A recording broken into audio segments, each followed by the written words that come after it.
Lo dijo él. A primera hora.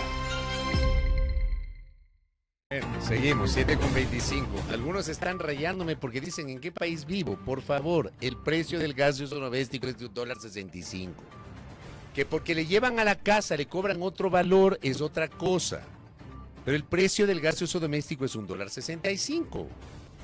Ya, si es que alguien puede demostrar, puede hacerme llegar, yo le agradecería que va a un centro de acopio y le cobran más de $1.65, es otra cosa. Acá, por ejemplo, le envío un abrazo a Alejandro Álvarez, mi querido amigo. Y claro, dicen, en casa nos llevan y cobran 3,50. Hay, por ejemplo, sectores de Quito en donde cobran 3,75. Es así. Ya, pero eso de que te llevan a la casa es un valor distinto al precio oficial. O sea, por favor, entendamos lo que estoy diciendo. Ya, si es que, por ejemplo, hay especulación con aquellos que te van a dejar el cilindro a la casa, es otra cosa. Esa es otra cosa. Pero el precio del gas de uso doméstico sigue siendo $1.65. O sea, no nos perdamos de esa parte. Bueno, seguimos. Carlos Coronel está con nosotros, consultor político. Carlos, bienvenido, qué gusto. Buen día, un cordial saludo con toda la audiencia y por supuesto al equipo de Primera Hora. Gracias a usted por la gentileza. A ver, el CIES, Centro de Investigaciones y Estudios Especializados, presentó un último trabajo de campo, que es una encuesta, es una encuesta calientita, fresquita de octubre de 2025. Empecemos por la ficha técnica, Carlos, que siempre es importante. Póngale en pantalla la ficha técnica, por favor, Dieguito. Expliquemos la ficha técnica, Carlos, tenga la bondad. Por supuesto, Fabricio, y encontramos en nuestra ficha técnica la encuesta que realizamos todos los meses desde noviembre del 2024, comprendida por 820 casos, alcance Quito y Guayaquil, un margen de error del 4% y un intervalo de confianza del 95%. Este levantamiento se hizo con entrevistas en hogares cara a cara, es decir, yendo a las casas de las personas mediante un procedimiento aleatorio y muestral, el 18 y 19 de octubre de 2025. Es decir, cualquiera de los datos que vamos a ver a continuación tienen ese alcance. Es decir, ya dentro incluso de la convocatoria al paro, ¿no? De la CONAIE 18 y 19 de octubre, es lo que se hace en las entrevistas. Ciertamente, uno de los propósitos que nosotros teníamos al correr esta investigación, era justamente evaluar cuáles son las percepciones ciudadanas respecto de las jornadas de movilización social que existen en determinadas provincias y que han durado, vamos arribando, si no me equivoco, al mes de paralización. Muy bien, vamos entonces a empezar con el estado de ánimo. ¿Cómo, digamos, o qué resultados arroja esta encuesta sobre el estado de ánimo? Muy pertinente, Andrea, empezar por este tipo de variables, en la medida que el estado de ánimo termina matizando toda la lectura de la investigación. Y antes de entrar en el detalle numérico, me parece a mí que la encuesta de octubre ya nos permite arrojar, es decir, después de 10 meses de investigación en lo que va del año, ya nos permite arrojar lo que sería una triple, o comprender lo que sería una triple fractura. Y aquí voy a hablar de esta triple fractura para entrar en el estado de ánimo. Hay una primera fractura que tiene que ver en el humor social. Es decir, la ciudadanía ha pasado del malestar al miedo y de la rabia a la resignación. ¿Cómo lo vemos? Vemos un estado de ánimo pesimista recurrente que se encuentra en este momento en el 65% en el consolidado, 70% en Quito y 60% en Guayaquil, de personas que estiman que la situación actual del país es mala o muy mala, versus un 35% de optimismo, es decir, personas que mencionan que el estado actual del país es muy bueno o bueno. Ese 35% se convierte en 30% para Quito y 40% para Guayaquil. Ahora, ¿por qué hablamos de esta estructura de fractura, de quiebre? Porque tenemos en el conjunto de la investigación un 65% de pesimismo. Más adelante vamos a ver que persiste el problema de inseguridad con un 58% de las percepciones. Y solamente el 25% de las personas que entrevistamos considera que el país va a estar mejor. Esto es una estructura crónica del miedo.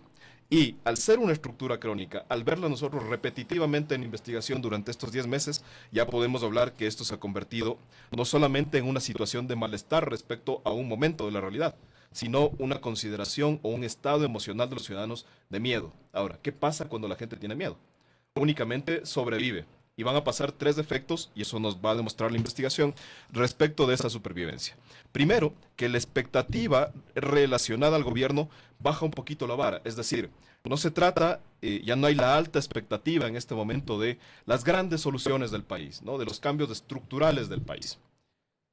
Sí se requiere, se necesita, se anhela un cambio y vamos a ver cómo esos números se expresan, por ejemplo, en las intenciones o percepciones respecto de la consulta popular. Pero cualquier cambio, aunque sea pequeño, va a ser mejor porque estamos mal y hay miedo, Para ¿no? recordar, Carlos, Ujú. digamos, en las anteriores encuestas, ¿estas cifras eran similares?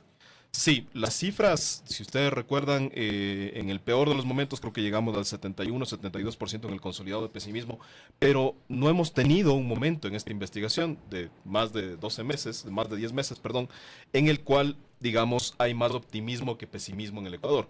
Ha habido picos, hubo picos de abril y mayo, por ejemplo, en los cuales en el contexto electoral un poquito de la esperanza empezó a despegar en términos justamente de lo que implica una elección. Se entiende que en una elección va a haber un cambio y en ese sentido se puede manifestar esperanza.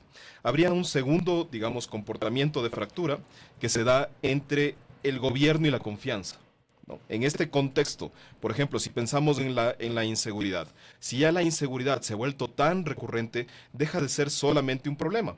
Comienza como un problema de delincuencia, de grupos delincuenciales organizados, pero ese problema, al no ser suficientemente atendido o al no generar una sólida percepción de atención, ¿no? En términos de no solamente gestionar, sino además comunicar y hacer que la gente sienta más seguridad en las calles, termina pasando de esa sensación de problema a una condición de rutina. Y en esa situación de rutina, es decir, que ya la inseguridad forma parte del horizonte normal de los ecuatorianos, empieza a generar cansancio y al generar cansancio genera desconfianza y genera resignación. Esa sería la segunda fractura. Y la tercera fractura, ya para cerrar con la idea del estado de ánimo, tiene que ver con la relación que tienen en este momento los ciudadanos respecto del futuro, ¿no? En los próximos 6 meses le preguntamos, ¿usted considera que el Ecuador estará igual, mejor o peor que ahora? La situación igual alcanza el 46% en el consolidado, en Quito el 40% y en Guayaquil el 52%. Pero viendo la estructura de la encuesta, no es una situación de estabilidad, ¿no? No es que vamos a estar igual de bien. Vamos a estar igual en esta situación de resignación y termina. O sea, igual de mal. Es O sea, una de depende las. de cómo uno puede interpretar. Sí, de hecho, la No se misma puede ser investigación concluyente. nos permite alimentar, digamos, una lectura más profunda de esta variable, en el sentido de que si tiene la situación de la ciudadanía en este momento se ha convertido de malestar a miedo, ¿no? De rabia a resignación, de enojo a resignación. En este contexto de cosas, esta situación de vamos a estar igual es al menos no nos va a pasar algo peor, es más de resignación. Y ahí, en esta primera parte también vemos, digamos, que se mencionó o se hizo una pregunta relacionada al tema de una nueva constitución. Respecto del estado de ánimo, se ligó a esta pregunta por si es que la gente cree que una constitución aportaría a resolver los problemas del país. Así es, le preguntamos a la ciudadanía una vez que le planteamos los problemas, ¿no? Como decíamos, el principal problema está nuevamente relacionado con inseguridad, seguido de los problemas económicos y asoma, recuerden ustedes que en la anterior conversación que tuvimos para la encuesta de septiembre, veíamos que empezaba a emerger un conjunto de problemas que ahora vemos ya se ha consolidado. ¿Cuál es ese conjunto de problemas? Ese que tiene que ver con los ámbitos relacionados a la gestión de gobierno y la política. Una suma de 3 respuestas que nos da la gente. Mal gobierno, los políticos y corrupción.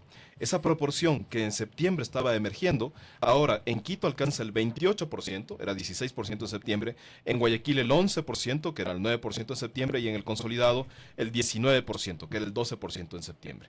En este contexto de cosas, le preguntamos a la ciudadanía si esos problemas pueden ser resueltos a través de la reforma constitucional o de la Asamblea Constituyente, y en términos generales, la mitad de los ciudadanos encuestados nos ha referido que sí, que ese cambio constitucional añadiría, digamos, certezas, soluciones a estos conflictos cotidianos que viven las personas.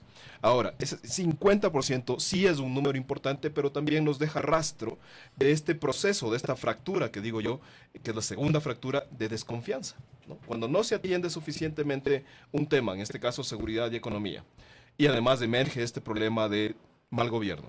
Cuando no se generan las suficientes certezas en el conjunto de la confianza pública, ya toda cuestión empieza a ser menos creíble. Y en este caso, la respuesta que encontramos es que la potencial Asamblea Constituyente y los cambios constitucionales que de allí deriven va a ayudar a solucionar estos problemas, pero no es una respuesta mayoritaria. Es decir, si comparamos la cantidad de personas que estaría dispuesta a votar a favor de una consulta popular, cuyo número no puedo dar en atención a la restricción, digamos, porque estamos todavía en calificación por el Consejo Nacional Electoral para publicar ese tipo de datos. Pero si uno compara la proporción de gente que va a votar a favor de una asamblea constituyente y la proporción de personas que estiman que ese cambio potencial en la Constitución va a mejorar la situación del país, hay allí otra fractura, otro quiebre, ¿no? Son menos los que creen que en realidad va a funcionar. Bueno, vamos con la calificación de la labor del presidente de la República en la siguiente diapositiva. ¿Cuál es la lectura de estas cifras con el consolidado y las diferencias que son notables en la percepción de Quito respecto de Guayaquil, Carlos? En toda la encuesta estamos arribando también a un quiebre territorial, ¿no? Y esto se explicaría, digamos, de manera hipotética por 3 elementos. Primero, el foco de las manifestaciones y la movilización está más en la sierra que en la costa. 1. 2. Quito históricamente tiene una agudeza respecto de la lectura política diferente que el resto de ciudades. Digamos, somos una ciudad más politizada. No sé si tenemos más conocimiento sobre política o si tenemos más finura para leerla. Eso no necesariamente quiere decir que por ser la capital tengamos esa finura, pero hay una alerta más específica respecto de los hechos políticos. Y un tercer elemento tiene que ver con también la sensación o la expresión cultural de esto, ¿no? Que Guayaquil suele, al ser una ciudad puerto, una ciudad más dinámica en términos comerciales, tiende a tener una lectura más pragmática de los hechos. En ese contexto de cosas vemos que la calificación positiva de la gestión presidencial en Quito alcanza el 38%, y en Guayaquil alcanza el 54%, una diferencia bastante significativa. Mientras tanto, la calificación mala y muy mala se agrega en 62% para Quito y 43% para Guayaquil. En el consolidado hablamos de 46% muy buena y buena y 52% mala o muy mala. Aquí, siempre importante, y aprovechando que tenemos toda esta data de los últimos meses, habría que marcar algunos elementos. Primero, que para inicio del periodo, es decir, para mayo, el presidente tenía un 61% en Quito y 57% en Guayaquil, respectivamente, de personas que tenían la expectativa de que el gobierno sea mejor que su anterior periodo, este periodo de transición. Es decir, lo que habría que comparar es estas cifras con esa expectativa que tenían las personas. Y segundo, es que hay una disonancia que ya habíamos visto en la anterior encuesta, que alcanza el 62% en Quito y 53% en Guayaquil, de personas que mencionaron que las medidas actuales del gobierno son distintas a lo que ellos esperaban del gobierno, ¿no? Y esta es seguramente una de las variables que nos ayudan a leer de mejor forma el comportamiento de desconfianza que se está generando y eventualmente profundizando. Quiero entender esa respuesta. Cuando la gente dice que las medidas son distintas, el comentario es en negativo. Sí. Es en negativo. Sí, sí, sí. O sea, no se esperaban. Son distintas, son diferentes. No esperaban, por ejemplo, se esperaban positivamente y resulta que las medidas terminan decepcionando a esa expectativa. Así es. Terminan generándoles esa desconfianza. ¿Y cómo se expresa eso? A través de la calificación, en este caso de la labor, ¿no? Eso le iba a decir, Carlos. Entonces, esa cifra de esa expectativa que tenían es muy relacionada ahora mismo a la calificación que se tiene del presidente Daniel Noboa. Sí, la calificación termina en efecto siendo un resultado de todos los elementos de gestión, todos los elementos de comunicación, pero en el fondo está matizado, digamos, por uno, la confianza, que vemos que hay, como referimos ya en algunas ocasiones, hay un quiebre en esta situación de confianza, no solo al presidente, ¿no?, sino en general hacia las instituciones y en general en la sociedad misma. Y segundo, termina también siendo matizado por los hechos inmediatos, ¿no?, las decisiones propias de gestión que el presidente va tomando. Ahora, allí paréntesis a favor del presidente. Gobernar implica también abrirse frentes, ¿no? Si tú no te abres frentes es porque no estás gobernando. Si no respiras es porque ya has fallecido. Cualquier gobierno, incluyendo este, tiene que armarse frentes. Ahora, armarse frentes implica también aprender a gestionar, administrar y planificar esos frentes. Desde tener información adecuada para tomar decisiones, tener voceros adecuados para tomar decisiones y tener un timing, ¿no es cierto?, un tiempo de las cosas, de las vocerías, de las acciones para ir administrando esos frentes. No se pueden lanzar solamente los frentes esperando a ver qué sucede, porque esa ese paréntesis de esperar a ver qué sucede puede generar, como vemos, fracturas sociales que después son difíciles de reconvertir. En este momento el desafío para el gobernante no es solamente gestionar y entregar resultados, sino además reconquistar confianza. Ujú. ¿Cómo leen este consolidado, este 46% que sigue diciendo que la gestión o digamos la labor del presidente Daniel Noboa es buena o muy buena y este 52% mala o muy mala respecto, claro, de lo que teníamos antes? Ujú. Bueno, en este contexto de cosas, lo que vemos es que esta valoración, ¿no es cierto? Si vemos en el conjunto de la investigación, esta valoración se ha mantenido durante los últimos 4 o 5 meses, alrededor del 40, 45, 46%. Y claro, si uno revisa, por ejemplo, esta cifra con la confianza que cayó a 32% en septiembre y 39% en octubre, tal vez no hace mucho sentido. ¿Cómo vemos o por qué podría estarse conteniendo esa calificación que no termina de ser tan negativa? Porque en alguna medida lo que está manifestando el ciudadano es esa sensación de contención. Como decíamos, en esta estructura de humor social, de un poco un miedo crónico, el hecho de que el país no se desarme ya es bastante. En esa situación de que el país no se desarme, se genera esta calificación positiva del 46%. Es más una expresión de contención, porque vemos que los problemas persisten, que el pesimismo persiste, que la desconfianza crece, ¿no? y se levanta, pero un poquito entre septiembre y octubre, y sin embargo, ahí esa calificación de labor se termina manteniendo de alguna manera. Eso, digamos, es, entre otras cosas, es como un castillo de naipes, ¿no? Como si vemos que todo lo que está abajo está temblando, está con fragilidad, y lo que está arriba, que en este caso es la calificación de labor, se mantiene, tal vez esa posición de la calificación de labor sobre unas bases no tan sólidas, de desconfianza, de problemas recurrentes, de pesimismo, termina haciendo que sea una expresión únicamente de contención respecto de lo que está sucediendo en el país. ¿Se podría leer de alguna manera que, por ejemplo, estas cifras, lo que nos quieran decir es que cuando se habla del presidente Daniel Noboa, se separa de la gestión gubernamental, es decir, de sus ministros, etcétera? Es una posibilidad de análisis, Andrea. Sin embargo, creía yo que dada la posición de vocería del gobernante y el estilo del gobernante, es bastante difícil, digamos, pensar que la gente está separando estas figuras. ¿Por qué? Porque además, digamos, el escenario, cuando nosotros medimos escenarios de identidad de imagen, es decir, vemos cuánto les conocen a los ministros, cuánto le conocen al presidente, cuánto conocen a los distintos voceros eventuales de la presidencia de la República, sin duda el presidente tiene una figura protagonista y no hay posibilidad de disputa, ¿no? O sea, es difícil que tal vez esta separación exista en este momento en el imaginario de los ecuatorianos. Lo que sí puede ser, al revés, es que eventualmente alguna de las declaraciones de los ministros, de las ministras, puede estar afectando en negativo la posición general del gobierno, ¿no? Que pensamos concretamente en torno al paro. Yo he escuchado, digamos, sistemáticamente, recurrentemente, los análisis de a primera hora que ustedes hacen y ciertamente hay, digamos, un elemento difícil de entender en cuanto al manejo de lado y lado, ¿no es cierto?, de manifestantes y de gobierno respecto de las movilizaciones o del paro nacional.